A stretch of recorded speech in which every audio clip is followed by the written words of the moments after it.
Wake up, everybody. Welcome to the rebellion. Welcome into Redacted on this Monday. I'm Clayton Morris. I'm Natali Morris. 8 days until Election Day, and the deep state could be ready to institute martial law. We're going to talk about that on today's show.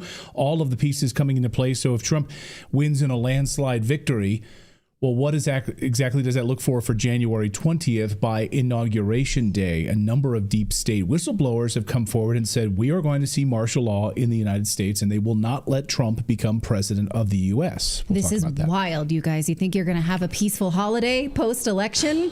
You can put that, you can put that aside. All right. Also, voter fraud. Does it happen? Of course it does. It would be absolutely impossible for it not to happen, but not in the way that the media is telling us.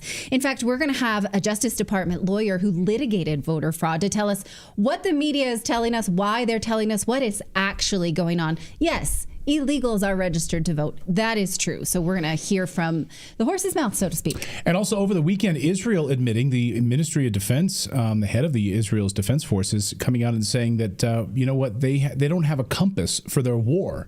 And basically, they're admitting we don't know exactly what we're going to do here in the future. We don't have a compass to win this war. At the same time, we're actually now learning who is the deep state swamp rat in the United States, the guy who betrayed the United States of America, who is actually behind these concentration camps that the CIA is planning to build inside of Gaza. Yes, a deep state U.S. swamp rat. How many of you guys can guess who it is? We're going to talk about that on today's show. But first, we've been saying on this show now for more than a year that Trump will likely win in a landslide, but that the deep state will never allow him to be inaugurated as president of the United States on January 20th. The CIA will not allow it. The very same group of people, of course, who doesn't want him to become president because he's going to defund them largely and put them out of business. And now we're hearing from the deep state that the deep state is preparing for martial law in the United States in order to prevent Trump from becoming president. You know, he'll win the election, clearly, by a landslide. It's seemingly was what's about to happen. But January 20th rolls around. This is how you can keep Congress from getting him into the presidency. They're already setting ballot boxes on fire in Oregon, Washington State, in the swing districts where Trump is polling very, very strong. Overnight, Clark County, Washington, had another ballot box set on fire. This in addition to the ones in Vancouver, Washington, and in Oregon. This is the United States of America. You look at this, you'd be like, oh, that's probably happening in some third world country right now. No, that's the United States of America setting ballot boxes on fire in swing areas where Trump is polling really well and doing really well. This is the tolerance, right? This is the tolerance we talk about. Hundreds of ballots up in flames. These areas that were hit in blue states are currently polling very well for Trump. They are swing counties. This is why Clayton and I today were like, we have our ballots. We're like, are we going to mail these? Or are we going to go in? No, we're going in physically. Yeah, because and we want to I don't trust it. Yeah.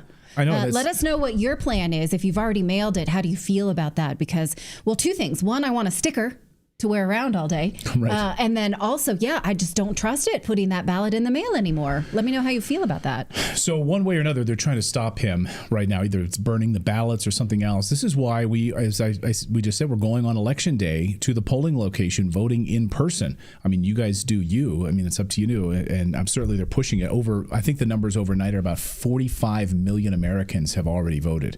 45 million Americans have already voted. And they thought their ballots would be safe. Mm-hmm. They drop them in these ballot boxes. They're like, I'm doing my good for the country. Until you see the local news and you're like, wait a second, that's the exact ballot box that I dropped mine off in. Right. And they're all up in flames now. Yeah. Chad MC says, I'm voting in person. Yeah, let us know in the comments what you guys are planning to doing. Meanwhile, deep state whistleblower, former State Department cyber expert Mike Benz is warning that they will not let Trump move back into the Oval Office, even if he wins in a landslide. Watch.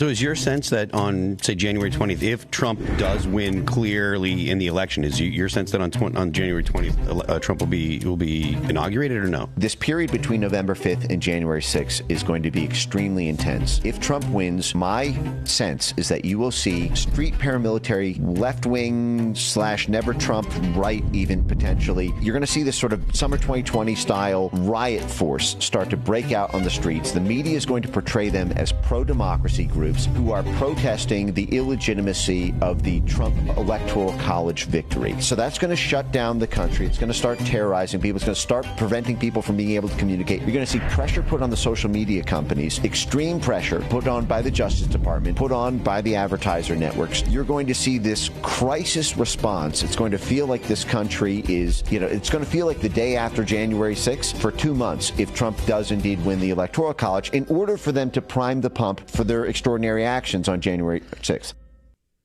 Oh, hell.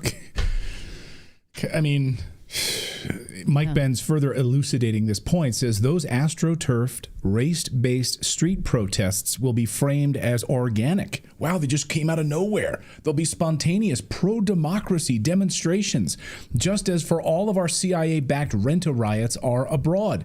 The media will inflate this frame, and it will give cover for Congress to block Trump's win on January 6th, 2025, and then not be able to take office in late January at the inauguration. Kyle Seraphin, friend of the show Kyle Seraphin, former FBI whistleblower, also saying this today. He said, how interesting about Mike Benz sees the same potential that me and the Suspendables have been talking about in our group chat.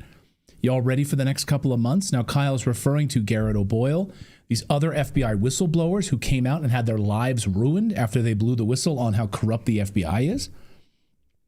Garrett O'Boyle specifically, had his life, upended because he told the truth about what the FBI was doing, a weaponizing of the DOJ and going after conservatives, going after Catholics and prayer meetings and so forth. So they've already been talking about it. They know what's coming. And now you have confirmation from Mike Benz saying this is exactly what they're planning. And so you can start to see this, right? You can start to see the organic street protests. People are taking to the streets. They're upset that Trump won. They're upset. There's going to be like anti-race. There's going to be these these organic, race-based street protests. Yeah, it's terrifying, and you know exactly the game plan. So just be aware of the game plan. This is what they're going to do. All right. Well, we've been reporting here for months that U.S. Special Forces, including active duty military members and non-active duty, are fighting in Ukraine. Has Congress declared war? No. Absolutely not. So then why are there reports overnight of U.S. Army Rangers fighting and dying after crossing the border into Russia and trying to attack Russian targets? It ended exactly how you think it ended, because we are not equipped to win a war there. Neither is Ukraine. We should have had peace talks 2 years ago. Alas, here we are with thousands dead, and now American soldiers dead as well. The FSB, which is the security service of Russia, just published photos of a dead Army Ranger from the 75th Ranger Regiment. We can't show you the full body, but this is the Ranger tattoo on one of the Rangers' bodies. How did they get that? How many Americans are being killed fighting in Russia for Ukraine? We don't know, because they won't tell us. And in fact, according to RT, the FSB also showed the weapons and ammunition of these 4 fighters that were killed, American weapons, even a Canadian flag. So again, why are Americans and Canadians fighting Russians? Former CIA agent Michael Shower told us just a few weeks ago that it's well known that Americans are fighting and dying in Ukraine, but they're keeping it hidden from us. Watch. If NATO forces are operating on the ground in Ukraine, unless we're there to pay them and change their diapers, there's going to be American soldiers on the ground. And we've heard since the beginning of the war of various conclaves of large numbers of NATO officers meeting in Kiev, supposedly in secure bunkers underground. And yet we know the Russians have claimed that they've hit 2 or 3 or 4 of them. And we never get even the notice in the Western press that something was hit, let alone was anybody killed. Okay. Right. Remember when Lloyd Austin said he was going to be more transparent with us about civilian deaths and where American soldiers are dying and that kind of stuff? That was in about 2022, 2023. That was funny, right? Right. So well, funny. I mean, we know that mercenaries certainly are. Of course, we've known from the very beginning of this war that mercenaries are there from France, from the United States. We've been covering that extensively. But we also have talked about the CIA stations and, of course, the special forces that have been there and NATO forces that are there. But, of course, we won't hear any of it. And Michael Scheuer's big thing is, what are you telling the parents? Like, are the parents of these fallen soldiers? And see, Mandy right here in our chat, Mandy says, not just mercenaries. My friend's son was killed, and he was U.S. Army. So, again, not active duty. Active duty, not just mercenaries. You know, guys that retired a few years ago and still want to go involved and go shoot some Russians, right? No. We've seen those people. No. Active duty. So what are these NATO, what are they telling these parents? And are these families having to sign non-disclosure agreements in order to get the pension and benefits of their fallen son?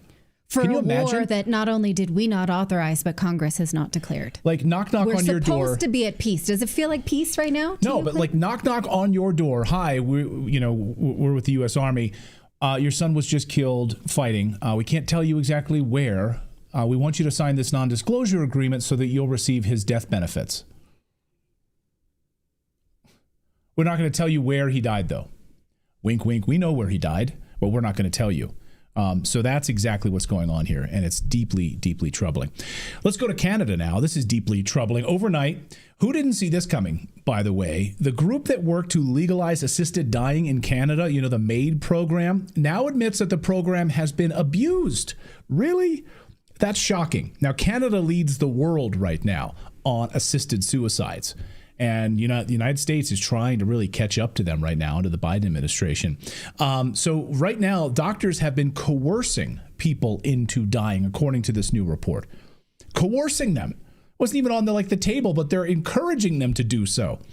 Medical assistance in dying has been legal in Canada since 2017 under the MAID program. And in 2021, the program was expanded to allow people with disabilities to use it. And in 2027, it's expected to expand again to allow minors and people with mental health conditions to use it as well. I mean, Malthusian much? This is deeply disgusting. The Telegraph reported this. Assisted dying abused in Canada admits the group that helped legalize it. It comes as data revealed by the Telegraph last week showed that those on lower incomes who were offered the scheme were more likely to opt for it. That's crazy in and of itself. Yes. Oh, you're so poor. That's eugenics. Yeah. That's Your eugenics. life sucks. That's exactly what they did. Yes. Yeah. Yes. I mean, right. No, elaborate on that, Philip, please. Well, that was the eugenics. Part of the eugenics was certain people were just better than others, and it was like your station in life was because of biological factors. And so it was basically what they would do is they would sterilize women that were poor or that they deemed morally irrehensible. So it's like this is just another way of doing eugenics. It's like, well, how do we get rid of the poor? Let's just encourage them to legally kill themselves. That's what that's insanity. Yes. So not only are they abusing MAID up there in Canada, they're also trying to hide how they're using it. And so, for instance, they had one call here. In one instance, they spoke of a patient who had been approved for assisted dying on the grounds of suffering from hearing loss. Just off yourself. Hearing loss. Life's on the not worth same it. phone call, it was claimed some medical colleges in Canada had been advising against referring to MAID on patients' long-form death certificates in a move which could distort the true numbers of people using it, basically hiding it. Hiding it, right? We're going to hide the MAID numbers. Yes, eugenics. Remember that they are trying to get mental health experts to advise the government on how to ethically expand it now to minors, children, who can take advantage of the medical assistance in dying program in Canada. I mean, this is exactly what the liberal, tolerant left wants. This is absolutely disgusting. This is Trudeau's Canada right now. And no doctor has signed off on it so far. No doctor has put their signature on this, thank God, but they still want to try it under the Trudeau government. I mean, you got to think they're going to find a mark. to be able to do it, to sign off. So, we've showed you the reports that they continue to submit to Parliament. And these doctors are like, we can't really find any kind of loophole that says that mental health or that young people would be better off dead. And we can't sign off on that. And the government's like, just keep looking. Just keep trying to write this down in a way that we can sell to the Canadian people because we want it. They want it. Shirley Scott in our chat says she's an Ontarian, and she says, I can't believe Trudeau is still our prime minister. I know, me neither. Right, I have a hearing loss, so I have a hearing loss in my right ear, so I guess you'd be available. Yeah. If you go to Canada, they'd probably talk to you about it. Be like, David, I know your life, you're happy. You've got a nice dog. You've got a great family. Everything's great. You work on a great show called Redacted, #1 show in the world. But I know you got a little bit of hearing loss. So you may want to consider suicide. Yeah. So just putting it out there for you. How do you live with yourself? Just give it some thought. All right. That's ridiculous. Yes. Okay. If you are a Microsoft Windows user, you may have noticed that Microsoft Word is getting rid of highly offensive words like mother and father.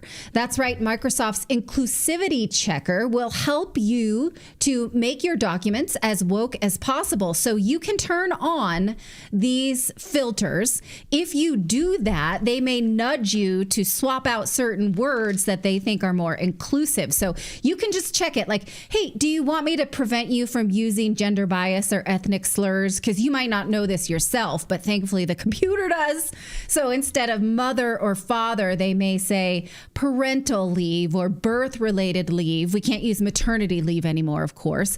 Microsoft said it also wants to make language more gender neutral. Like if you type in the word manpower, they'll say, well, maybe you want to use workforce because that's gender neutral. Reclaim the Net points out this also. A modern update takes a dim view of the expression maternity leave on gender inclusivity grounds, suggests that it be replaced with birth-related leave or parental leave or childbirth leave. Fathers who go on paternity leave should instead be described as taking child bonding leave, Microsoft thinks. All this explained as a way to make sure that the writer is inclusive of all genders. So, you might be too dumb to know this for yourself or too ignorant. So you might describe things that are family related that are in your world. But thankfully, Microsoft will, change that for you. So think about it when you turn on those types of filters if you want it because you just don't know any better. Google Docs has already done similar things. So with using property owner over landlord, they don't use the word master bedroom anymore. I forget what they call it. It's not the master bedroom. Largest bedroom. You can't say master. You can't say master bedroom anymore. I don't remember what that's called. Anyway, it's just a more subtle way to push a certain world view for the rest of us who are just too dumb to know better and using language we were taught.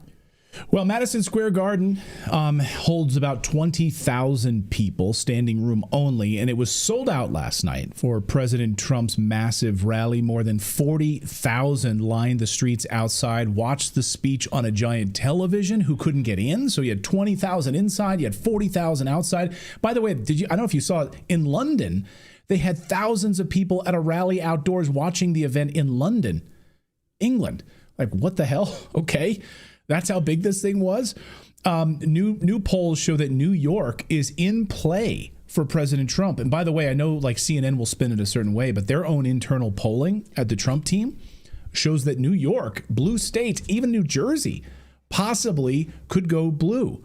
Could go red for Trump. That's unbelievable. And, again, their own internal polls showing that. New York turning red would be stunning. That's why liberals yesterday pulled out all the stops to sort of demonize all of the people that went to this rally, that attended the rally. How many of you watching right now went to the rally in New York? Let me know in the comments below. And a lot of the liberal media started comparing the people that went to this rally as Nazis, as to the similar people that showed up in 1939 at the 20,000 person strong Nazi rally in Madison Square Garden in New York City, just ahead of our start into World War II. This was MSNBC last night. It's kind of a stunning moment from MSNBC. Watch. But that jamboree happening right now, you see it there on your screen, in that place is particularly chilling Because in 1939, more than 20,000 supporters of a different fascist leader, Adolf Hitler, packed the garden for a so-called pro-America rally. A rally where speakers voiced anti-Semitic rhetoric from a stage draped with Nazi banners. When a Jewish protester rushed the stage, the Associated Press reported, quote, instantly, a dozen or more stormtroopers set upon him, knocking him down and beating him as he held his head in his arms. Most of his clothing was torn from his body. Later, he was booked for disorderly conduct. Now, against that backdrop of history, Donald Trump, the man who has threatened to use the military against opponents he calls enemies from within, who has threatened to use the troops to quell what he says are lawless cities, and to use those troops to carry out mass deportations of immigrants, is once again turning Madison Square Garden into a staging ground for extremism. Can you imagine? Well, yes, I can, because that was Rachel Maddow's entire most recent book is about anyone who was non-interventionist during World War II was a Nazi supporter. So what may have been those people showing up to say we don't want our kids to fight overseas, we don't want to get involved in world wars, you don't know what those people were there for in 1939. Rachel Maddow does, because I guess she can read minds and, you know, psychically talk to all those people who are dead now. But that's their main platform, is that anyone who's anti-war is a Nazi. It's unbelievable. I know the MSNBC guy conveniently left out the history part of this, that there were about 100,000 people outside of that Nazi rally in 1939 protesting against the Nazis. So you had Jews outside in the streets in Washington, D.C., protesting against the anti-Semitic rhetoric that the Nazis were throwing out inside of Madison Square Garden. It was the largest, German sympathetic party in the United States that was holding this rally. No mention of the 100,000 people and the Jews in the streets that were protesting this. And also no mention about it last night with the number of Jews that were inside watching Trump speak last night. No mention of that whatsoever. It was kind of a remarkable moment. And then you had AOC going on camera last night also saying this total BS. Listen.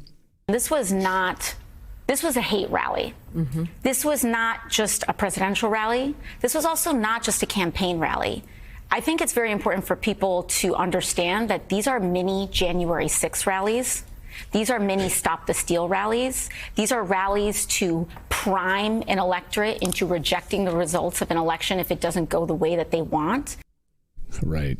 So I wouldn't say there was anything mini about it. I can't sell out Madison mini Square Garden. January 6th. She couldn't either. Oh my God. Does that mean no way all the musicians and sports teams and stuff that have performed there are by proxy Nazis as well? Yeah, I mean, great point, because I was going to say they could have drawn any comparison they wanted to. They could have said, 16 years ago when the New York Rangers won the Stanley Cup, this was the scene of that backdrop, the epic win of the New York Rangers, or the New York Knicks, or, Concert of a Life, Billy Joel's, last performance, but no, they chose 1939, a Nazi rally, as the one that they were going to choose there. Unbelievable. Subtle.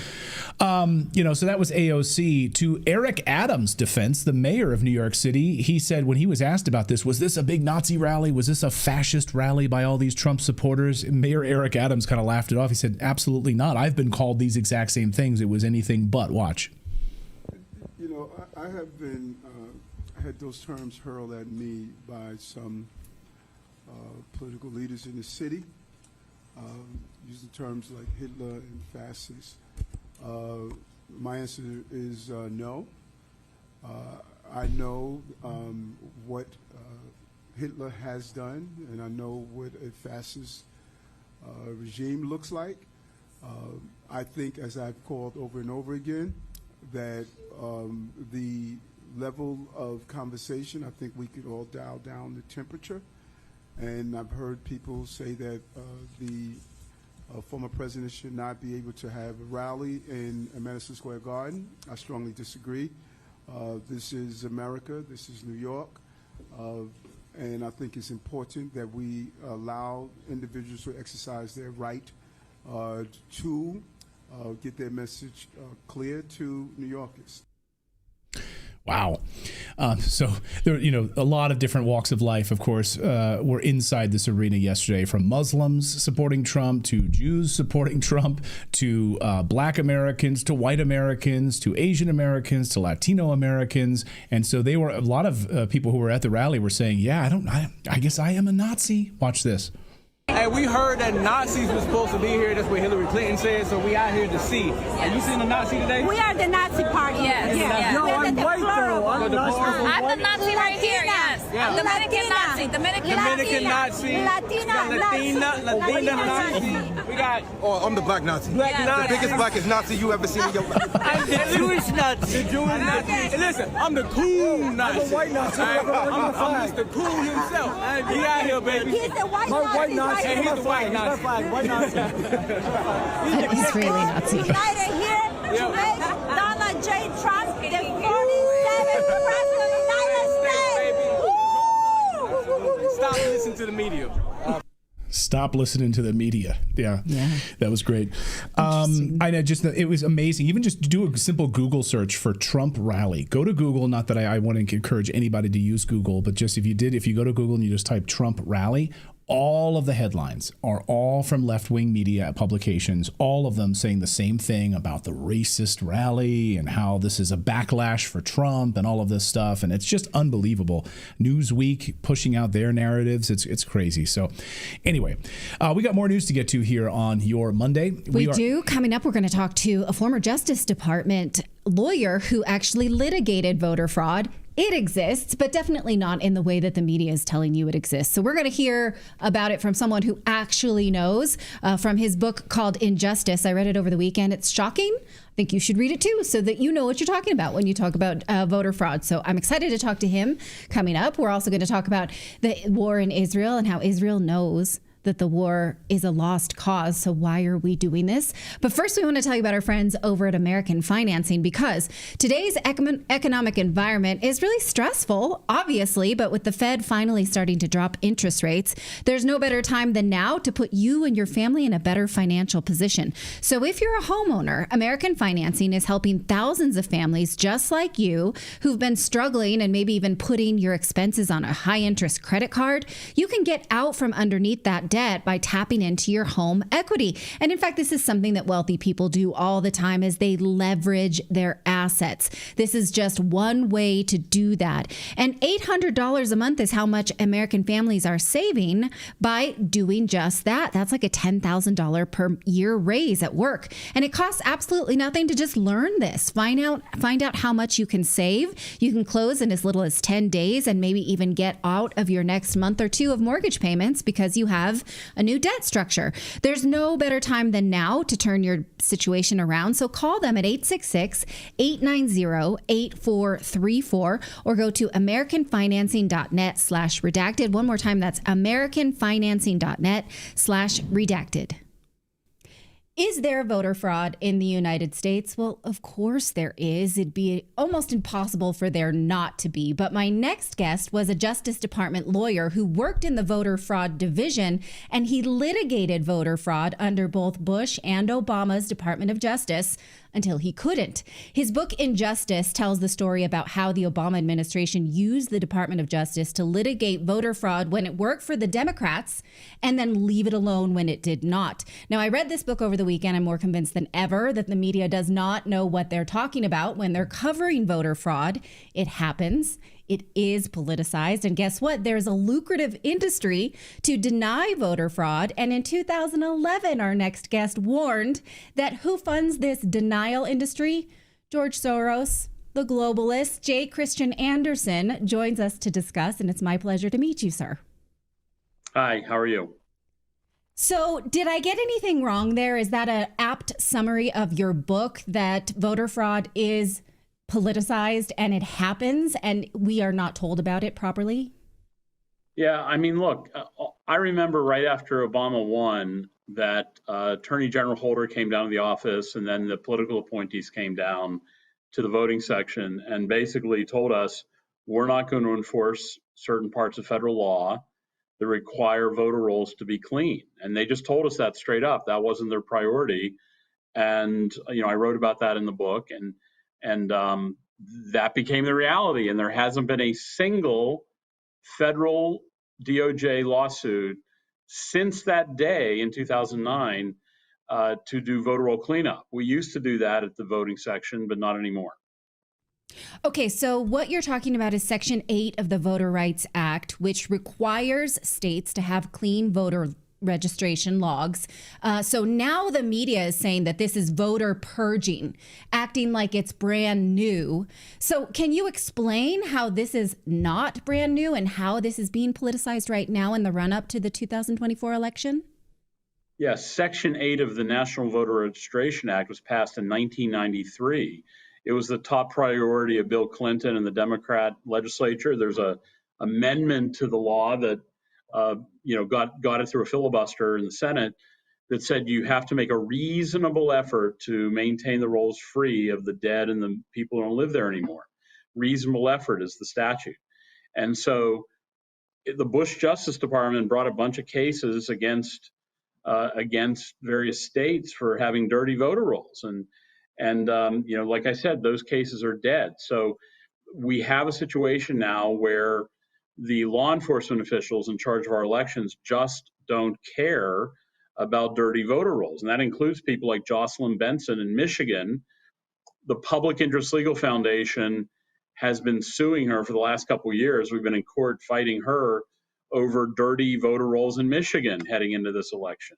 And she's fighting tooth and nail. Can you define dirty? You mean it not just is non-citizens who have been self-identified, but also dead people, right? What else is dirty about a voter roll? Michigan had 27,000 dead people on the active voter rolls. Some had been dead for 2 decades, and that's why we brought the federal lawsuit against the Michigan Secretary of State, Jocelyn Benson. So, it includes people who haven't been alive since the 90s. Okay, now one of the things the Justice Department in its litigation against some states is saying is that you can't clean up your voter logs within 90 days of the election. Where does that come from? And why is the Justice Department forcing states to leave their rolls dirty, for lack of a better word? Yeah, that's the federal freeze out. That's also in the law, where there cannot be systematic list maintenance. That's the term from the statute. Inside 90 days of any federal election. That even includes a primary. And so within 90 days of any federal election, states are only allowed under the law to remove dead people, people who have gone insane, which nobody does, people who have gone to prison in a state that disenfranchises you for that. Not all states do. Or to correct mistakes, or things that are not systematic. In other words, someone calls you on the phone and says, please take me off the rolls. So there's a federal law that doesn't allow you to do systematic list maintenance inside 90 days. Okay, so then are these states outside of their rights to keep trying to do this? What Florida has said is we've been trying to do this and the Justice Department won't help us outside of their software. They just say, check the software. Yeah, I think this revolves, Florida's fighting to get access to what's called the SAVE database, Systematic Alien Verification for Entitlement, SAVE. And under federal law, the federal government has to make it available to the states. Florida already sued the federal government. It was called, I think the case is called Florida versus Holder in 2012. And the court said you've got to give the access to the database. Now, how you give that access, whether it's really, nice and friendly and useful, or if it's begrudging, that's the issue going on right now with Florida. And the database itself lists all of the aliens that DHS has knowledge of. Okay. So then should states have done this a long time ago? The media reports about voter purging. Is that legitimate? It's just too late to do it? Yeah, I always, purging, by the way, is a language tested left-wing term. Yes, I call it list maintenance because that's what the statute calls it. But they love to call it purging because that's what happens after you eat bad fish, or what Stalin did to his generals was very violent. So they try to make you hate the idea. But yeah, list maintenance is what it is. And states are doing this on odd numbered years. This is an odd numbered year project more than an even numbered year project. They will do another large list maintenance batch in January in most places. So this is an issue that, is usually done in odd numbered years. Okay. So then why is it being done now? Is it just political? Yeah, I mean, that's you could squeeze this in first of all, if they're dead, you could do it right up to election day. So that's why it's being done now, because people are still dying. It hasn't gone out of style. And so people are dying and they can be removed from the voter rolls even under the federal law. Okay. One of the things, though, you said that the Obama Justice Department did, which was enforce Section 7 of the Voter Rights Act, which allows voter registration at welfare and motor vehicle locations. You testified to Congress this year that actually this becomes a dragnet for illegal immigrants who don't even understand what they're doing. And so can you explain this? And do you think that the Biden Justice Department is also doing this, favoring Section 7 over Section 8 or other non-favorable Democratic policies? Absolutely. Section 7 is basically the welfare agency registration, which you have to do under motor voter, DMV, social service agencies. This is the part they love, right? They love forcing states to, make a welfare office a voter registration office. And so that's great. That's what Congress passed. But if you're going to do that, you got to do what's the other part of Section 8, which is voter roll cleanup. It was meant to be a double whammy. Yeah, you register everybody, but you keep the rolls clean. And under the Democrat administrations, it's only worried about welfare agency registration and not keeping the rolls clean. Right. And you mentioned not getting overseas military, their ballots as well, because the welfare state voters are going to favor Democrats, and the military voters will favor Republicans. So is that also still going on? That's a great question. And what you're referring to is something called UECAVA. UECAVA is for military voters and overseas voters. And it's wildly popular. It passed the Senate, I think, 99-0. And so I think that the Justice Department was beat up enough in the early part of the last decade that they finally started making sure the military votes are getting counted.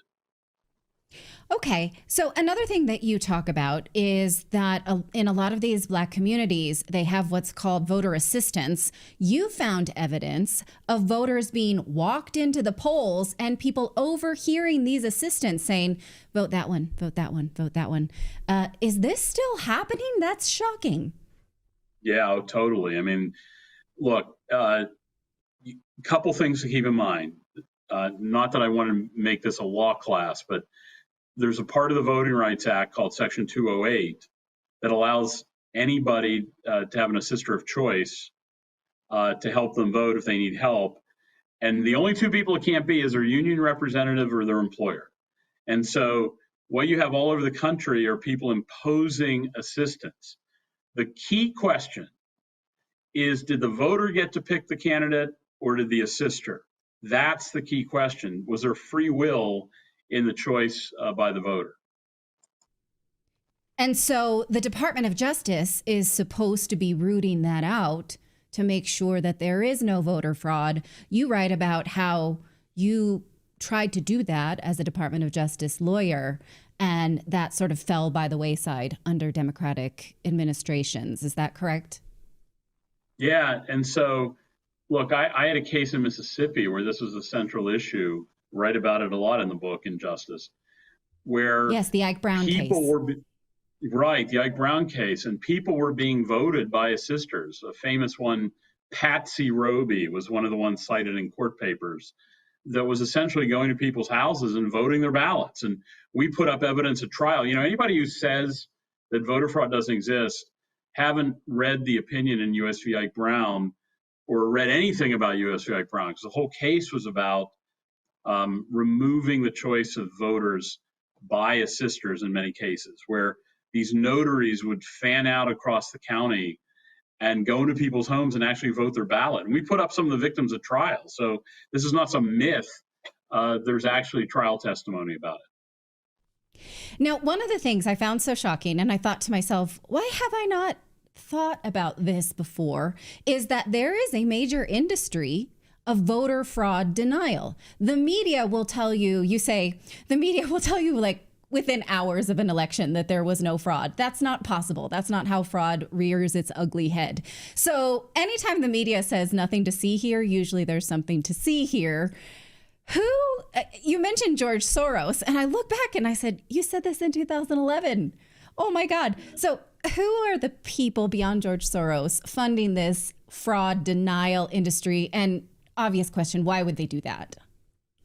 Well, since I wrote the book 13 years ago, there's a whole crop of new donors. Arabella, these venture funds like Arabella and others have cropped up to give huge amounts of money to left-wing organizations like the Brennan Center. They're reflexive. They're like circus trick animals. Like, is there any voter fraud? No, says squawks the bird. And so it's these folks who are reactionary. They never say there's voter fraud because they're not allowed to. It's contrary to their gospel. The truth is somewhere else. The truth is there is. How much? I don't know, because we can't ever research it, can we? We're shut down by groups like Project Vote and the Democracy, this or that organization. So it's real. I know the victims. I've been in their homes. It's a shame that they can't do something about it. They're reflexively defending it. Right. So you started the Public Interest Legal Foundation, and you have your hands full now with fighting these types of things from the other side since you voluntarily left the Justice Department. Can you tell us a little bit about leaving the Justice Department and what your council does now?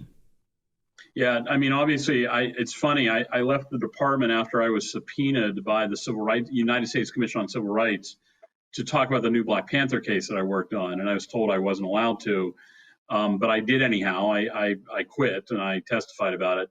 But now the irony is that President Trump appointed me to the United States Commission on Civil Rights. So I'm a commissioner on the commission that started my departure from the DOJ. Public Interest Legal Foundation. What do we do?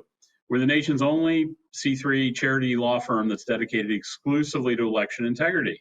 And so, we bring cases all over the country to make election day, to have transparency, we're going to be filing a case this week about voter intimidation.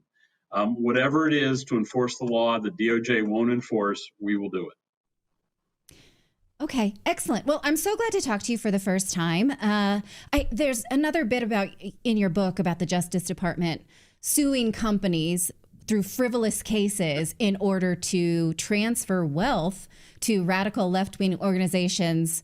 I'm going to leave that as a cliffhanger so people can read that for yourself, because I found that also shocking, especially the fact that you said it over a decade ago. So check out the book for yourself. It's called Injustice. And Mr. Adams, please come back on Redacted some other time. Thank you for this context. I really appreciate it. Thank you for having me. Wow. Yeah. So let us know what you think of that. That's unbelievable. It's unbelievable. And I like his point. He says, that for anybody who says it doesn't exist, then they haven't done their reading. They haven't studied the case law. They haven't seen the on the record testimony in a court of law that confirms that it is real. Yes. Get your head out of your ass. If you know anybody, any liberal folks out there who get in arguments with you on Facebook or whatever, just link them to this book and tell them, I understand you're ignorant. Read this book, and hopefully you'll come away more educated about it. Yeah, and especially, he takes the piss out of Eric Holder and Loretta King for ignoring the civil rights of white people because they had a radical agenda as soon as they got into the Department of Justice. Something that I posted about just last week after reading this book was the 2008 election in Kingston, North Carolina, where voters overwhelmingly voted to hold nonpartisan elections, meaning they didn't want to see Republican or Democrat next to their candidates any longer. A 67% black population voted for this, and the Obama administration would not let them because they said black people wouldn't know how to vote otherwise without the partisan cues. So Loretta King is basically like, hey, you're too stupid. Yeah. to know the difference. So if we remove the R or we remove the D next to the candidate, you're too stupid to figure it out. That's literally what she argued. I linked to this on my X page. You can see it for yourself because I learned it from this book. Black people voted for what they wanted, and the Department of Justice said, you don't know what you want, actually. We're going to not let you have that. We're not going to approve that change. Even though you wanted it, even though black people voted for it, they're like, sorry, you don't know what's best for you. We do. That's what the Democratic Party thinks of these, of black voters. And you can see it over and over again, case after case in this book. And so you see a lot of outrage right now on Twitter, and folks who were voting Democrat for many, many years, voting Republican now, voting for Trump this time around, saying we have for years been walked on and stepped on by the Democrats who've lied to us, who do not have our best interests at heart. Yeah. And this is a perfect example of that. All right, we've got more news to get to here. You're not going to believe the CIA deep state swamp rat who has just been uncovered and who is responsible for these new concentration camps that are set to be built inside of Gaza. Yeah, this guy should be locked up, by the way, in his sort of treasonous actions against the United States. And yet here he is, former CIA guy, involved in this. Wait till we talk about this in just moments. But first, we all know the election 8 days away right now, and maybe you can feel a bit of anxiety and stress. I saw some people in the chat just a few minutes ago. They're like, please, can we just get this through? Can we get it over with? 8 days till the election day. There's a lot of anxiety, a lot of stress, a lot of people losing sleep over this. I know I wake up in the middle of the night thinking about it. It's absolutely crazy.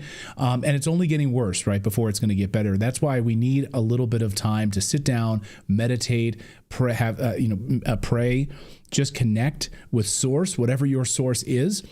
And that's why our friends over at Hallow will allow you to do that. Right now, no matter what happens, no matter how crazy things get, we can all keep our peace and grow closer to God or your source with the help of Hallow. You get 3 months free when you sign up at hallow.com/redacted. Hallow has over 10,000 plus audio guided prayers and meditations included. So if you don't know where to start, or you think you just want to sit quietly in the morning before the kids get up and just have a cup of coffee and then sit down and just do 10-15 minutes of prayer or meditation, it's a great time to do it.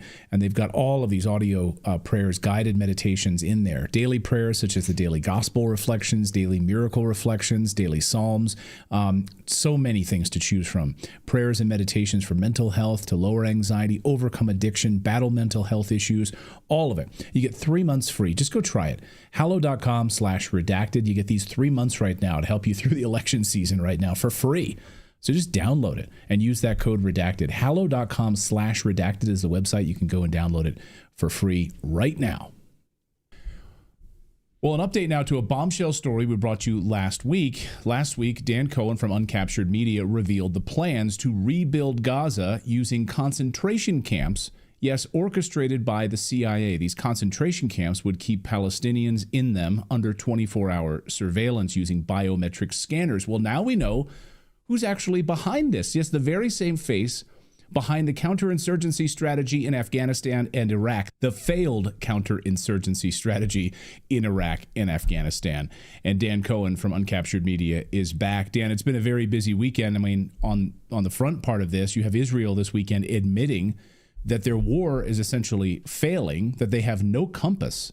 This isn't like some left-wing newspaper report. This is coming right from Israel itself. And now we have this bombshell new report that you've just uncovered about who's actually behind these concentration camps. Break it all down for us, if you would. Yeah, Clayton. So the Israeli defense minister, Yoav Gallant, on Sunday admitted, he wrote in a letter to Benjamin Netanyahu and the security cabinet that the war is being conducted without a compass. So they really don't have any strategy. They don't know what they're doing. They're just going to occupy areas in Gaza. They, of course, kill a lot of civilians, but they don't actually defeat the armed resistance groups, namely Hamas or Palestinian Islamic Jihad, the kind of junior partner here. So then they go on to the next one, and the Palestinian resistance continues to exist. And meanwhile, Israel's losing soldiers on nearly a daily basis. And over the last month, things have gotten much worse as it's gone into Lebanon and it's losing even more soldiers. So the whole image of Israel that it's going to be able to defeat these resistance forces is failing. I mean, 2 weeks ago, we saw Hezbollah manage to hit Prime Minister Benjamin Netanyahu's house with a suicide drone. So things are not going well for the Israelis, and Gallant admitted as much here. So what they've done is now, he said in this letter, we need an alternative to Hamas rule in Gaza. So they want to basically have regime change by one way or another. They need a strategy to approve that, or to achieve that, rather. And so now the Biden administration, which, again, not really Biden, not really Kamala Harris, neither of whom have any idea what's going on. Biden obviously is senile, and I don't know what Kamala's excuse is, but I'm sure she's got one. Jake Sullivan is running the show in the Biden administration, this unelected bureaucrat, and he has approved a plan concocted by none other than the father, the face of the failed counterinsurgency doctrine strategy, the so-called surge in Iraq, David Petraeus, who not only did he fail there, but he also, when he was briefly the CIA director under Obama, he slept with his biographer and gave her classified information. So not a very upstanding character. Now we're elevating David Petraeus once again. Like this guy, a deep state swamp rat who basically gave away classified information, basically treasonous against the United States government, is now back in the picture and involved in the rebuilding of Gaza. Like this, you can't make this up. Yeah, actually, I want to show you this soundbite that I dug up from David Petraeus pitching this concentration camp plan just a few weeks ago. I believe there should be a vision for the future of the Palestinian people that is similar to the vision that we presented to the people of Iraq before we conducted the major operations that we did there during the surge. And we would go to the people of Fallujah and we would tell them in advance of our operation, we are going to make your lives better. We're going to do it by getting Al-Qaeda out of your neighborhoods. And then we're going to stay in those neighborhoods. We're going to create gated communities, essentially. It's an accurate description, but with much more effective walls. In fact, we would tell them, I said, look, it costs a lot of money to be in a gated community in Florida, and we're going to give it to you for free here in Fallujah. I mean, he's saying all of that, Dan, with a straight face. Like, this is comparable to like going to Boca Raton in Florida, where you could also probably go golfing. But we're going to do it even better because it's going to be biometrically scanned. We're going to monitor your movements 24/7. Like, it's hilarious that they're actually pitching this, and not even just pitching it, they're going to do it. Yeah, I mean, he actually, he kind of cracks a little smile. He thinks he's being funny, and you actually hear the laughs from the audience. So I don't know who's in the audience there at Rice University, but that's just total psychopath behavior to think of taking people who have survived an entire year of genocide, who have seen their families killed, taken away into torture, and worse things that happen that maybe we shouldn't mention on air in these prisons.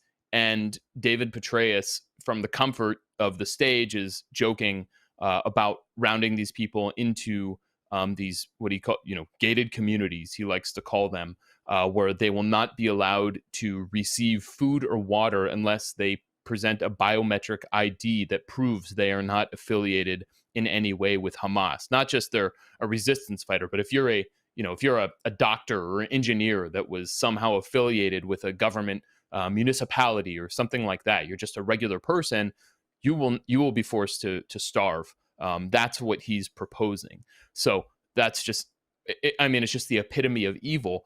But what I found, and in my piece that I published at Uncaptured Media, is that David Petraeus actually is set to personally profit from this. He's a partner at a global investment firm called KKR, which is like a junior sort of BlackRock.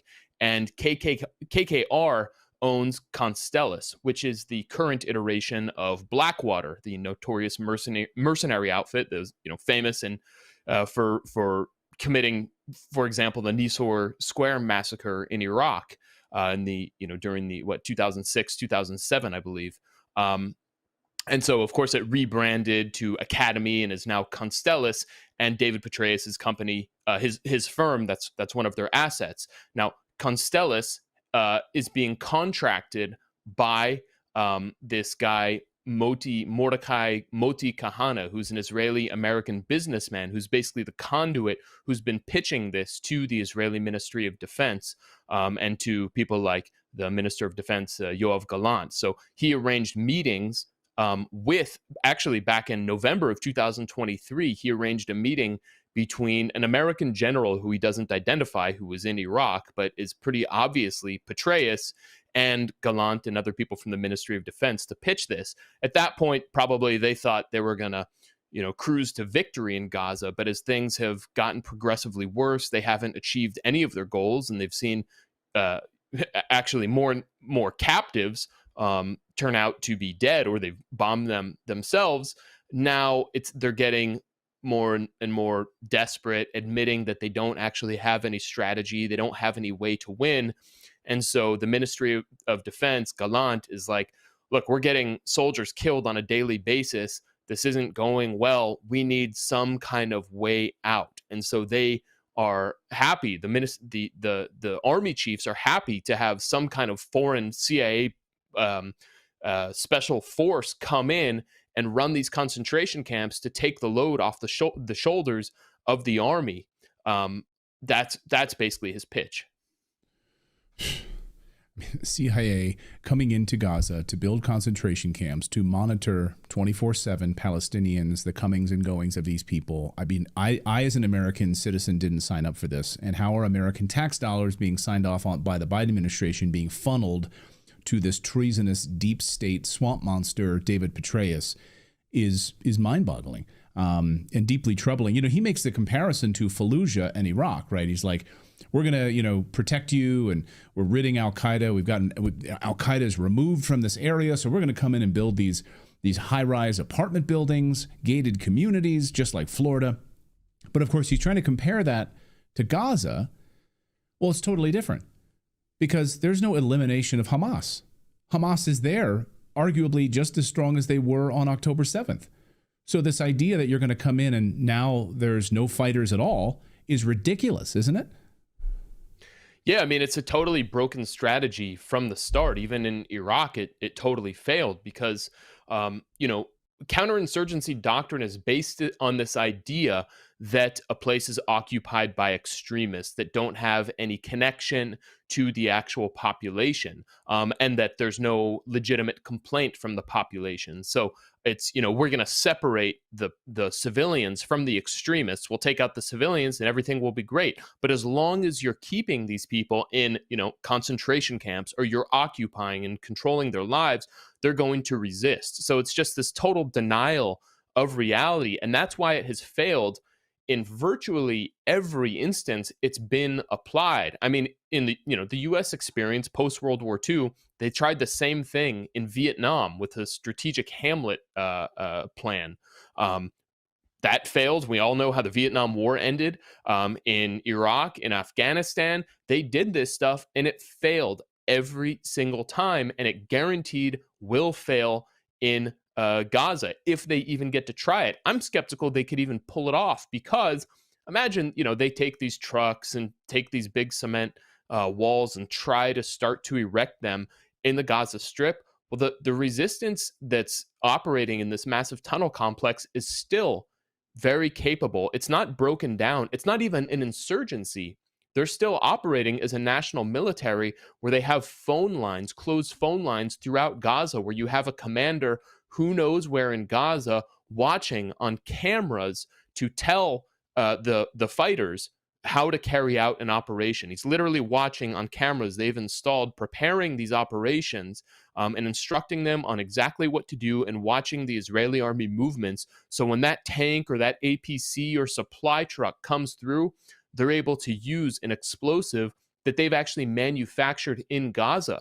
They're taking the Israeli weapons, the Israeli bombs that are duds, that don't explode, and they take those and basically reverse engineer them or turn them into their own improvised explosives in order to carry out these operations. So as long as that's going on and the Israelis really have no answer for that, I think this whole concentration camp concept is pretty much a fantasy, and it's just the Americans, the U.S. government, the CIA is offering the Israelis a different poison than the one they're taking right now, which is just permanent occupation in Gaza with no actual strategy other than just the government wants to stay in power, because they know the second that the government collapses, they go to elections, their heads are going to roll. People are going to want to know, why did October 7th actually happen? How did you let this happen? You failed to protect us. And now all these promises about we're going to win in Gaza and, we're going to win together. That's the big line in Israel. Those are a total farce. So they don't have any way to win. And, they're just taking this thing deeper and deeper into into just a descent that I don't think they're going to come out of.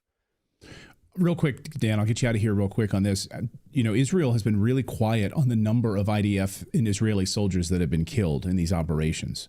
I don't know that we have honest numbers, but from your reporting, do you happen to have a sense of how many Israeli IDF soldiers have been killed in these attacks inside of Lebanon when they've gone into these encampments? Do you have any idea? Because, Israeli moms and fathers, right, when they know that their children are being killed in these operations, and they have no compass, as the Israeli Defense Ministry says, they have no compass to win this war. That's not going to. We know how it goes in Vietnam. We know how it went in Afghanistan. We know how it went in Iraq and the United States. And families are going to demand an answer to this. But anyway, do you have any numbers on this by any chance? Well, the official numbers of how many Israeli soldiers have been killed since October 7th, and that includes October 7th itself, is 771. Right now, which may or may not sound like a lot of soldiers, but when you consider that Israel is a small country, it's actually quite a lot. I mean, if you just compare the population of the United States, what are we, 350 million, where the Jewish Israeli population is 6 million. So if you compare those, I mean, that's many, many, many, many times more than 50 times roughly as many soldiers. Imagine that many American soldiers dying in some war, how the American public would be looking at it. And then on top of that, you have more than 11,000 injured. So it's not just a matter of if they're dead or not. It's if they can't fight, if they're dead or injured, it doesn't matter. They cannot fight. So there's more than 11,000 of them. And then you have soldiers who are refusing to enlist, not because of some moral outrage, but because they're psychologically broken. They're defeated. They see we're just going back again and again to the same places that we said we conquered in November and December of 2023 or March or April of this year, and I saw my friends get killed there. Why would I go back there again? So it's getting worse and worse. The Israelis it's just stunning that they've admitted that they don't even have a strategy, and they're continuing to escalate. Unbelievable. You can read more of Dan's great reporting at Uncaptured Media. His new update on this David Petraeus piece of this concentration camp story is amazing. Dan, great work as always. Great to see you. Thanks a lot, Clayton. It's just so disgusting. I mean, what do you guys think about David Petraeus? Like, here he's back, ready to profit off the lives of the imprisonment and concentration camp structure of Palestinians. Like, it seems like perfect. A lot of people in chat were calling him David Betrayus. Betrayus. I think that's what Trump calls him, right? I mean, Betrayus. Yeah, I mean, as a treasonous American, like, why? How is this guy going to be able to profit off of this? And he'll be able to profit off of it through the money laundering scheme at the Pentagon. Through the Biden administration funneling this money there. That's how this will all work. I hope, if Trump does get elected, regardless of what you feel about the guy, whether you like him or hate him, I hope he goes in there and just wipes the house clean, throws out all of these people. I sincerely hope that they do. I hope that they wipe out all of these people. I did get kind of worried because on the Joe Rogan podcast, he praised Mike Pompeo, said he was a good guy. So I was I don't get that. I don't get that. But he's also admitted like that was a mistake having this guy in there. I mean, Mike Pompeo, as our friend of the show, Tucker Carlson, likes to say, is a criminal. I hope Mike Pompeo is and maybe he's just being kind. Maybe he's just being kind. But when he gets in there, there's no way. I swear to God, I hope that CIA swamp monster Mike Pompeo is nowhere near this administration. Someone in our chat here, we just got a super chat. We'll get to your super chats here in a second. So any super chats you have or Rumble rants, come on in and take those. We'll get to those in just a second. But first, I don't know if you guys saw. Today, we now learned that the Treasury Department under Janet Yellen, the Biden administration, is set to borrow another $852 billion in Q1 of 2025. They're going to borrow an additional almost $1 trillion. Where are they going to get this money? I don't know if you see over my shoulder. Look at the frickin' thing. National debt right now, $35 trillion, almost at $36 trillion right now. It's unbelievable. Absolutely disastrous. By the way, Natalie had to step out to take care and pick up the children because the buses aren't running this week. So for whatever reason, anyway, so she's got to do that. So yeah, $36 trillion. We're almost in national debt. We're going to borrow another $1 trillion in Q1. Thanks to the Janet Yellen Treasury Department. And by the way, did you see Janet Yellen was speaking? And we covered it in the newsletter this morning. She was speaking and she was asked by a reporter about the collapse of the U.S. dollar, basically. Like, how do you see the U.S. dollar's resiliency? Is the U.S. dollar going to survive? How's the U.S. dollar looking? And as she was speaking, she started to answer that question. The Treasury Department logo that was on the front of her podium fell off and collapsed and rolled across the floor. Like, it's unbelievable. Anyway. That's why you're seeing the dollar in deep, deep decline and in deep, deep trouble. We're going to borrow another $1 trillion in January in Q1 of this year. Unbelievable. Where are we going to get that money? Are we going to borrow it somehow? Are we going to continue to borrow it from China? Are we going to borrow it from Japan? They're going to buy more treasuries from us, and we're going to further sink the Japanese economy and the German economy. Where are we going to get this money? Who's going to lend us this money right now? Would you think you're going to get paid back by lending all of this money? It's absolutely ridiculous. So that's why we're such big proponents of investing in precious metals, making sure that you see gold prices right now surging to all-time highs, silver almost nearing all-time highs right now for the price of silver.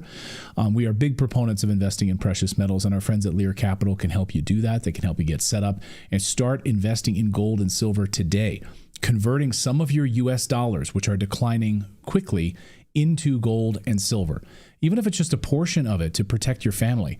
Yes, it's great that these prices are surging. Yes, it's great that Bank of America predicts gold is going to go over $3,000 an ounce. UBS says $3,200 an ounce. It's about $2,700 an ounce right now. Great. That's great that it's going to go up. Great. But for me, it's wealth preservation. It's like making sure that my dollars are not in U.S. dollars. They're in a tangible asset like gold and silver or real estate.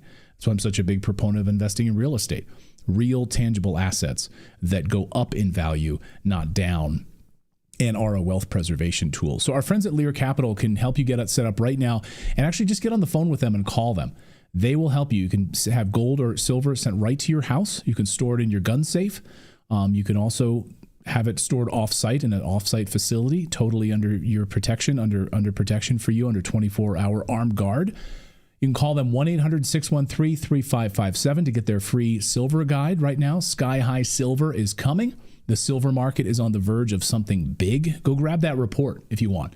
It's a really fascinating report about silver because it's used in about every electronics device that we have. And of course, it's also, it's a commodity and a currency. Or go to LearRedacted.com. No obligation to purchase, by the way. Just talk to them and see what they have to say. All right, let's take some of your super chats today on this Monday. Throw them up on the screen if you'd be so kind, David. Yep, we'll do the Rumble rants first since we can't put those on the screen. From Camby Dread over on Rumble, you guys need to have Jeremy McKenzie from reigningdissident.com on your show. He's a Canadian veteran the government here keeps trying to throw in jail and has thrown in jail. Okay. We'll look into that. Jeremy McKenzie, I would love to speak with him as well. Thank you. Thank you for that recommendation. G. Fontes 119, the Democrats had to clear them out to get a good look at the rolls and then use that access to use them to cheat on a massive scale when tens of thousands of co-conspirators involved every election. Yeah. You're talking about the voter rolls. Fascinating. Yeah. Thank you for that. Appreciate that. Okay, now we're on to YouTube, and I'm going to put them on the screen for you. Okay. Lawman Land, thank you for your super chat. Says, my manuscript, First World Before the Flood, on YouTube community, chapter 11, 12, 13, 14, 15, and 16. All right, thank you, Lawman Land. Appreciate that. Thank you for your $4.99 super chat. It's Mr. J. Appreciate that as well. And oh joy from GNPD, yeah. Oh joy, like they're all about the joy right now, isn't it? The Democrats. $1,000. Thank you. I hope Trudeau will use that service as well. The maid service. What if Trudeau's like, you know what? I've had enough of my administration. I've had enough of politics. I started something called the MAID program, and I'm going to take advantage of it. I'm going to show you all how good and how it actually works. I mean, so many Canadians would be applauding that. Welder X, thank you. Harris voters are pro Mark of the Beast. Thank you for that super chat. I love the little Star Wars guy. Look at this little, what kind of dog is that, do you think? Mews and spews. It looks like a Chihuahua or maybe a rat terrier.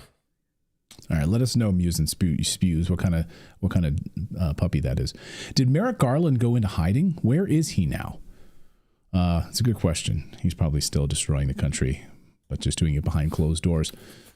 Anwar says, Trump met with Muslim leaders in Michigan and got their endorsement yesterday. Trump promised peace and an end to the war. Yeah, I saw that. And actually, Trump tweeted about that. And the Muslim leaders said, Trump promised us that he would end this war, that he would end the war in the Middle East. And we believe him. We believe that's what they said. We believe that he's the person to get us out of this war in the Middle East. I mean, do you think the Biden administration is? Do you think Harris is like a peace broker in the Middle East?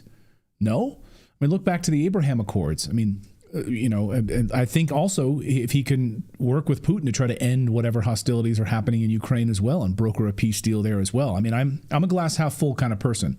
So these Muslim leaders are saying that that's the case. They hope that this will end that. We'll see. Thank you, Anwar. Appreciate that. Why did the mustache man, meaning Hitler, kick the Rothschild cartel out of German banks? Did he see the same thing we are now seeing in America? Who really lost? The truth will set you free. Thank you for that, M. Appreciate that. And that's all I got for Super Chats. Oh, just got another one. Hold on. I just saw another one here. Yep. There you go. Alpha Ranch, thank you for your super chat. Go vote. Early voting already started. We voted today. Go vote today after this show. Yeah, how many of you voted right now? We've got 40,000 of you watching across all of our different platforms right now. Rumble, YouTube, X. I mean, 40,000 of you. How many of you voted? Let us know in the comments if you've already voted, if you're doing it in person, have you done early voting? I think the groundswell right now, the numbers are going to be astronomical. Jason the Doodler, thank you for your $5 super chat. Says, where is all the nonsense leading us? It appears we are on the cusp of a major revolution in the world. I think Americans are pretty level-headed. I mean, what do you guys think up there in Washington? You're up in Washington State, Philip, right? You're right across the border in Washington, right? Yeah. Yep. And so what do you see up there? Do you think that if Trump wins and you're kind of in a blue area, right? Are you in a blue area, more conservative area? What would you say, like the county where you are? I'm in Clark County, so it's. But I mean, you're right where the ballots were on fire. My opinion on it. Yeah, my opinion on it is really that just like most of the rhetoric is coming from the media and from the politicians themselves to make it seem like all hellfire is breaking loose everywhere. But in my experience on the ground, people are pretty civil and decent to each other, and it just doesn't feel as doomed as you would be led to believe. But that's just that's my opinion. That's my take on it. Yeah, I mean, we'll see. I mean, Democrats are going to say that it'll be an absolute disaster if Trump wins. People say they're going to move to other countries if Trump wins. I don't know, like on my street, there's plenty of Trump signs, and then there's a few Harris signs, and kids are still playing outside, and parents are still talking to parents. So I like to believe, I'm kind of a hopeful person, that it's not going to descend into chaos, but it's terrifying. the thing is, I think that's the thing. Like, we all as Americans, I think we're civil until you get these CIA deep state rabble-rousers that then instigate, like we saw on January 6th, how many feds were involved in instigating things and riling people up. We do it in other countries all the time. I mean, we have color revolutions in other countries all the time because it works. There's a reason the CIA does this in other countries. So will it work here? Will we fall for it? You see these MAGA supporters who notice that these white supremacists show up, and these MAGA supporters are like, get the hell out of here. We know you're feds. So there's an awareness, I think. We have a big, more of an awareness now about it, right? Even on J6, you saw a lot of video of Trump supporters pulling people away from the windows. Hey, don't do that. Like, stopping them from doing violent things. It wasn't a majority of people that were doing those things. So, there's plenty of video to show that. They didn't like what they were doing. Yeah. Gold and Prospector Milo, thank you for your super chat out of Canada. I think that's Canada, right? This will be a golden year for sure. Need to find new mines. Check out my page. All right. Yeah, I think gold, you're talking about gold. I think there's a lot of people believe it's going to melt up significantly as you see this inflation increase. You guys better be prepared. I'm telling you, it's going to be a disaster for the US dollar, and you're going to see gold prices surging, in my opinion. But that's not just my opinion. I mean, look, again, Bank of America saying that in their gold report. UBS is also saying that we're going to hit $3,200 for an ounce of gold. I think it's going to go up significantly as the US dollar goes into further decline and trouble. So it's coming. It's just a matter. Now, you want to protect yourself or not. It's up to you. You can sort of wait till the bottom falls out and then it's a disaster, or you can start to really make plans right now to protect you and your family. That's my personal opinion. Take it with a grain of salt. But what's the worst that can happen if you protect yourself, right? Like, you can think, oh, that's just fear mongering. The US dollar is going to be fine.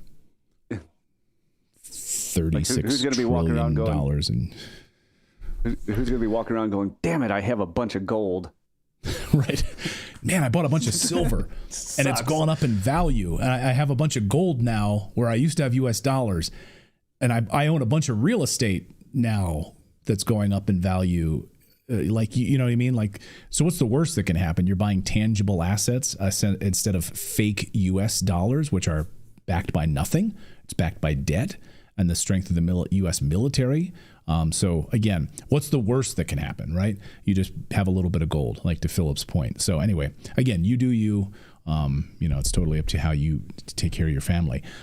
It's like why some people think that, oh, that's crazy to buy food to prep for your family, to have ready to cook meals in case there's a blackout, in case we lose all electricity power for a couple of weeks.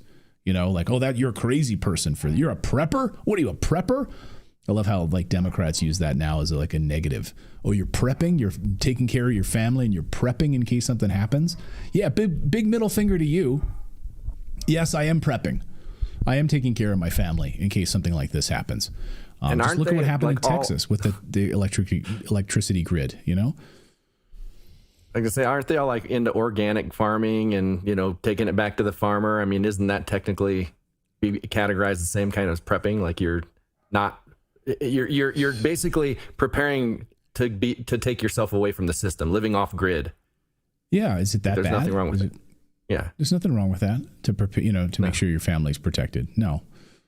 It's the same way people have guns in their homes, to protect themselves against the unexpected, if you will.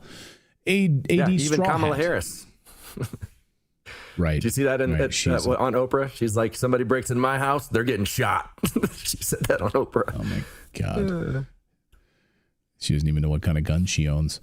AD Straw Hat says Scamala hasn't done anything. Remember on the 6th of January? Hasn't done anything. Yeah. Any more super chats? We got two more Okay. Rumble rants. We got IM1GR. Tucker Carlson for Trump White House press secretary. I think we'd vote for that. Can you imagine? Oh my gosh. Oh my God. I would love that. Tracy Kling, I'm in Southern California, voted yesterday and was pleased when they asked for ID. Oh, wow. Imagine that. California. Oh, Aspen. Right, California. Another super chat there on the screen for you. Refusum says, voted for Jill Stein. We need candidates not backed by APEC or corporate lobbyists.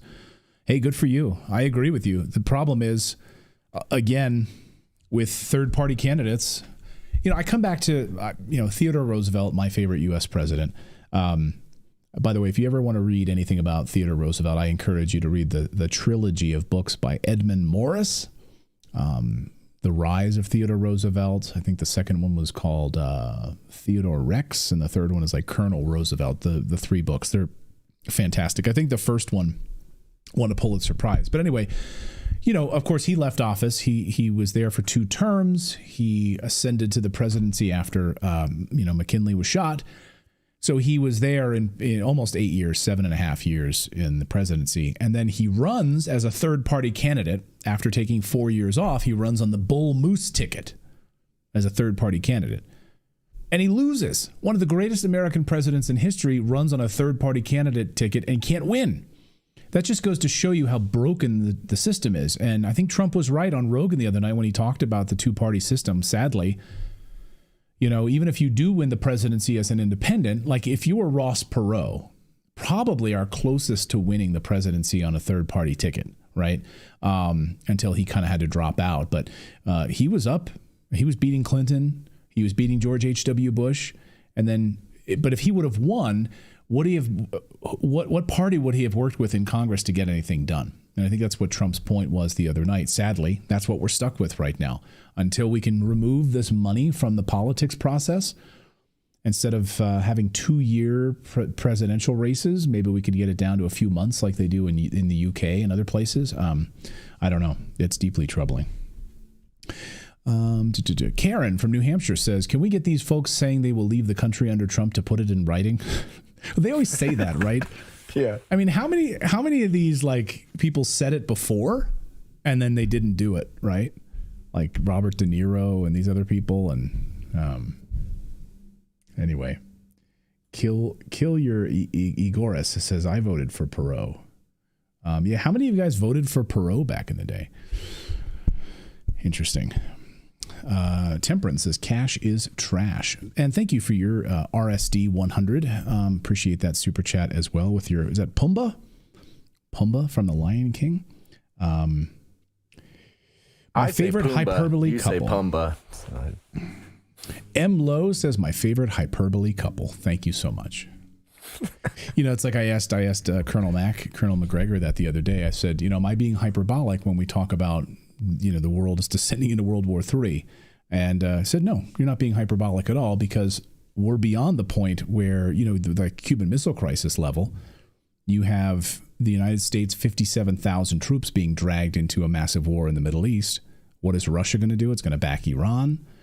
China would back Iran as well. The United States would back Israel. What would the Arab countries do? Where would Egypt be? I mean, you're talking about a world war. I mean, that's a world war as it is. And it's already being played out. They don't want, of course, the Biden administration doesn't want to tell you that it's happening because it would hurt them. But it's happening. Suicidal, I'm not going to, it says, I voted for Perot, but I knew he wouldn't win.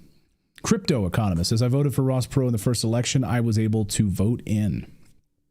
I was able to do vote in, write in. Suzanne says, your makeup is way too dark today. I don't wear makeup. Thank you, Suzanne. This is just because I walk the dog every day and I live in a very sunny place. So I'm constantly walking my little mini pincher, and I tan very easily. So no, I don't wear any makeup. Maybe I should. Back when I worked at Fox and Friends on the Fox News Channel 10 years ago, is it 10 years? No, 2017 is when I retired from there. But, it'd be like, 5 in the morning, 4 in the morning when I get there. We go on the air at like 6 a.m. And because we had the high definition cameras and all the lights and stuff, and everyone at Fox, all the makeup artists would come out and put makeup on, and I hated it. I absolutely hated it. And right after the show, they had a big thing. They had baby wipes all throughout. So you just go up and grab one of those wipes and just get that crap off your face. I hated it. But if you didn't put it on, you look like me right now, which is pretty terrible, I guess. Is that it? Yep, that's it. Oh, M. Perez says, hey, Clayton Morris, then why didn't you talk about Tony Hinchcliffe calling Puerto Rico floating island of garbage at the Trump rally? Because I could have covered he's a comedian, and I could have covered because that's what the left-wing media did, by the way. They focused on that one comedian who spoke way before Trump even made it to the stage. And the left-wing media covered that story to the hilt. We covered it actually today in our newsletter. We covered it first thing in the morning in our newsletter. I don't think the joke was particularly funny at all. I mean, he just called Puerto Rico an island of garbage. He said there's a huge garbage island floating out there. It's called Puerto Rico. And no one laughed. That's his shtick, though. Like he writes for Comedy Central. He's the guy that writes all the roast jokes on the roast, the Comedy Central roast. Like, he's just the king of roasts. And so that's like his shtick. He has the #1 live podcast in the country for roasting people. That's what he does. Oh, okay. So. I don't even. I never heard of him before, to be honest with you. But I live under a rock. I watch him. Yeah, I mean, it wasn't funny. I didn't laugh. I didn't find the joke particularly funny. But I mean, Puerto Rico does have a garbage problem, so there's that. But why didn't I talk about it? Because we could have talked about every other speaker. I could have spent 20 minutes just talking. Okay, Hulk Hogan said this, then J.D. Vance said this. Then Tucker Carlson said this. Comedian Jay, what's his name, said this. There were 6 hours of speeches. Dr. Phil said this. Dr. Phil said that. There were 6 hours of speeches. I'm not going to be like the left-wing media and just pull out one bad joke about Puerto Rico. And then the left-wing media made the entire event about that one joke. If you do a Google search for Trump rally, just do a Google search for Trump rally. All of the comments is like Trump rally backlash over racist comments. It's like, really? So that's what you took away from the, 60,000 people that were there? Really? In blue New York, Manhattan? That one joke by this comedian? Even the Trump administration later, or the Trump campaign later, said that they didn't think it was funny, and they didn't endorse that type of comedy, I guess. I don't know exact words were, but anyway, are you happy I talked about it? But I think there were some larger pieces at play with that Trump rally that I wanted to talk about. Watch his show and you'll understand his humor. Okay, I'll check it out. I haven't watched it. Chuckles shirt says Clayton is square. He doesn't watch Kill Tony. No, I actually used to do stand-up comedy back in the day, and I love stand-up comedy. Norm Macdonald, probably my favorite comedian of all time. So I love off-color comedy too. Like I like Don Rickles. I mean, I like all sorts of off-color comedy. If it's funny and you can make people laugh about it, and we can all make fun of our skin colors and our stereotypes and all of that stuff, I'm fine. I'll laugh at it all day long. I'm not a square. Anything else? Is that it? Wonder what they'd have been saying if he said it about the poop map in San Francisco, Yeah, there is a giant poop map. Whole streets are covered in it in San Francisco. All right, guys, thank you. That's going to wrap it up. We do have a daily newsletter. I mentioned the newsletter off the top. I hope you will subscribe to it. It's totally free. We publish it kind of first thing in the morning when you guys wake up. It's delivered to your inbox. Just go to redacted.inc. Natalie writes it. I edit it. We add it's just the two of us who work on it in the morning. And we try to cover stories you might have missed while you were sleeping, stories that are developing in the morning. So just go to redacted.inc, put in your email address. You'll receive a welcome email from me, which is just clayton@redacted.inc. And you have to approve it. You have to click on, I think there's a link that is in there that says you have to approve it so it doesn't go to your junk folder. And then tomorrow on Tuesday, you'll receive the newsletter in your inbox. Now, Gmail labels our newsletter as dangerous. No joke. It'll label it as dangerous and give you a warning because we tell the truth in our newsletter. So they will warn you. Gmail does. So just give them the middle finger and click on it that you want it in your inbox. Anyway, redacted.inc. It's not .com, it's redacted.inc. So go there and support the show if you would. Thank you guys for subscribing to our little show here. We appreciate it. We work really hard to bring you a great newscast every day covering the stories the mainstream media ignores or puts on a whole big pile of propaganda on top of, and we try to sort through it all here and have a great conversation in the process. So thank you guys for watching. We'll be back here tomorrow at 4 p.m. Eastern Time. Have a great night, everyone.